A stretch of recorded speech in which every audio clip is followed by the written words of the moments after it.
the elements associated with this grand continuity can easily be seen in terms of what philosophy, linguistics, literature. But in terms of institutions, I think Shankaracharya represents a tradition which is the great exception of this tradition of grand continuity called Hinduism. Because that continuity is something which has been absent from this grand continuity. I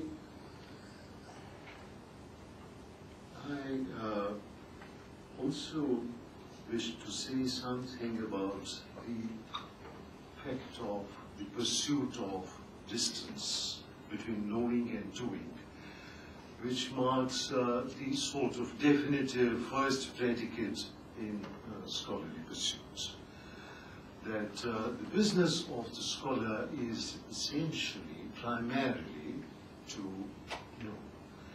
And as far as the scholarly vocation is concerned, it has to do with knowing and not doing. And doing is something which goes beyond the vocation of a scholar.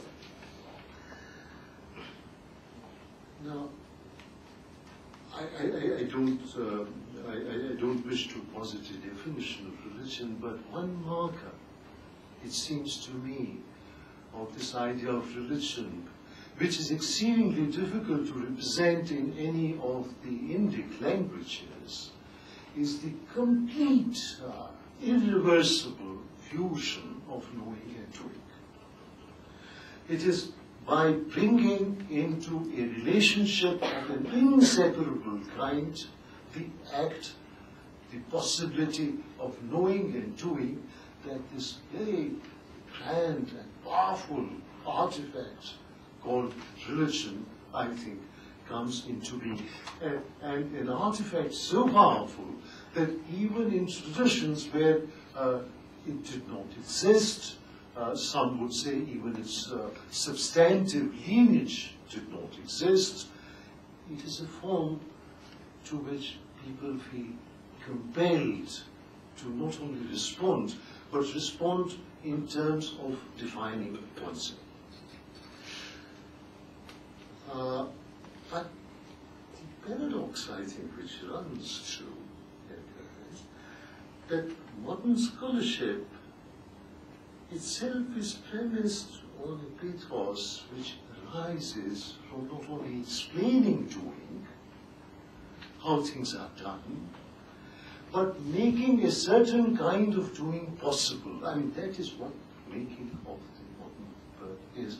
And here, if I may invoke something which is completely outside the conventionally understood sense of religion, Marx, is it 11th or 12th or whatever thesis of Feuerbach, that philosophers have tried to explain the word, the important thing is to change it.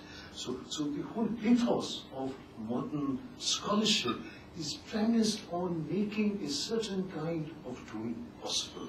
And this introduces, I think, a powerful and disturbing paradox at the very heart of the enterprise of modern scholarship, which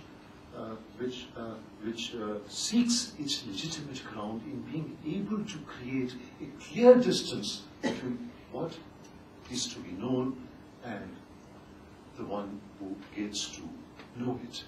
And it is by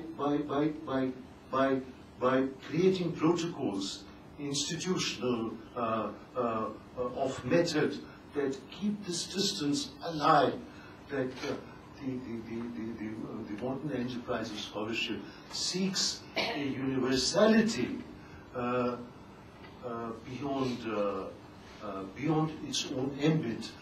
The idea that everything that exists, everything that is, everything that could be, everything that has been, can be understood within the ambit of the modern cognitive apparatus. May I